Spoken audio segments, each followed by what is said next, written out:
بسم اللہ الرحمن الرحیم۔ السلام علیکم ورحمۃ اللہ وبرکاتہ۔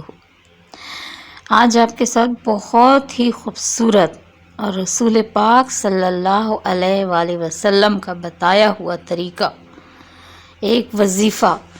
جس کی انشاءاللہ تعالی 100% کامیابی کی ضمانت ہے، شیئر کر رہی ہوں۔ ذی الحجہ کے مبارک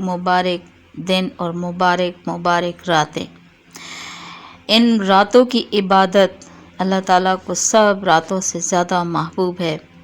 تو ان راتوں میں یہ وظیفہ ضرور کریں۔ اگر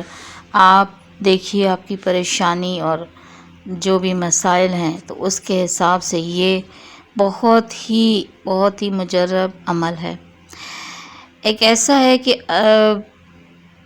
اللہ پاک سے دعا ہے کہ اللہ پاک نااہلوں سے اس مبارک عمل کو محفوظ رکھے،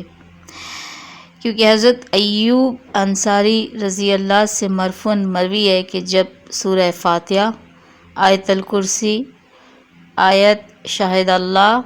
اور کل اللہم مالک الملک بغیر حساب، یہ پوری آیت نازل ہوئی تو عرش سے معلق ہو کر فریاد کی کہ کیا آپ ہم کو ایک ایسی قوم پر نازل فرما رہے ہیں جو گناہوں کا ارتکاب کریں گے؟ ارشاد ہوا کہ قسم ہے میری عزت و جلال اور ارتفاع و مکان کی، جو لوگ ہر فرض نماز کے بعد تمہاری تلاوت کریں گے ہم ان کی مغفرت فرمائیں گے اور جنت الفردوس میں جگہ دیں گے، اور ہر روز 70 مرتبہ نظر رحمت سے دیکھیں گے اور اس کی 70 حاجتیں پوری کریں گے، جیسا کہ ادنا درجہ مغفرت ہے۔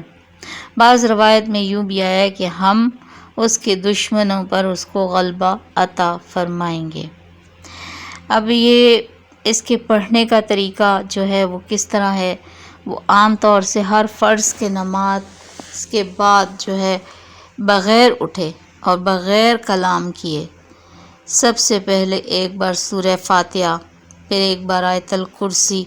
اور یہ جو میں چاروں آیات آپ کے ساتھ شیئر کر رہی ہوں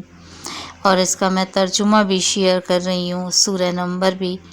ایک بار پڑھ کر انتہائی عاجزی اور انکساری کے ساتھ اللہ پاک سے اپنی حاجت طلب کیجیے۔ مجھے یقین ہے کہ خالی نہیں لوٹائے جائیں گے، اور ان دنوں کی خوبصورت رحمتیں اور برکتیں حاصل کیجیے جو ذی الحجہ میں اللہ تعالیٰ خصوصی عطا فرماتے ہیں۔ تو سب سے پہلے میں آپ کو چاروں آیات یہ ہیں اور اسی ترتیب سے ہی پڑھنی ہے۔ پہلی آیت سورہ آل عمران کی 18واں نمبر، ترجمہ ہے: اللہ نے خود شہادت دی ہے کہ اس کے سوا کوئی خدا نہیں ہے، اور یہی شہادت فرشتوں اور سب اہل علم نے بھی دی ہے، وہ انصاف پر قائم ہے، اس زبردست حکیم کے سوا فی الواقع کوئی خدا نہیں ہے۔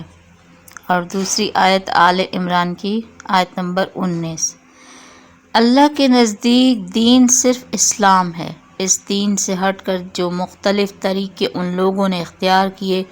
جنہیں کتاب دی گئی تھی، ان کے اس طرز عمل کی کوئی وجہ اس کے سوا نہ تھی کہ انہوں نے علم آ جانے کے بعد آپس میں ایک دوسرے پر زیادتی کرنے کے لیے ایسا کیا، اور جو کوئی اللہ کے احکام اور ہدایات کی اطاعت سے انکار کر دے، اللہ اس سے حساب لیتے کچھ دیر نہیں لگتی۔ تیسری آیت آل عمران کی 26، کہو اللہ خدایا ملک کے مالک، تو جسے چاہے حکومت دے اور جسے چاہے چھین لے، جس سے چاہے عزت بخشے اور جس کو چاہے ذلیل کر دے، بھلائی تیرے اختیار میں ہے، بے شک تو ہر چیز پر قادر ہے۔ اور چوتھی آیت سورہ آل عمران کی 27ویں آیت ہے، رات کو دن میں پروتا ہوا لے آتا ہے اور دن کو رات میں، جاندار میں سے بے جان کو نکالتا ہے اور بے جان میں سے جاندار کو،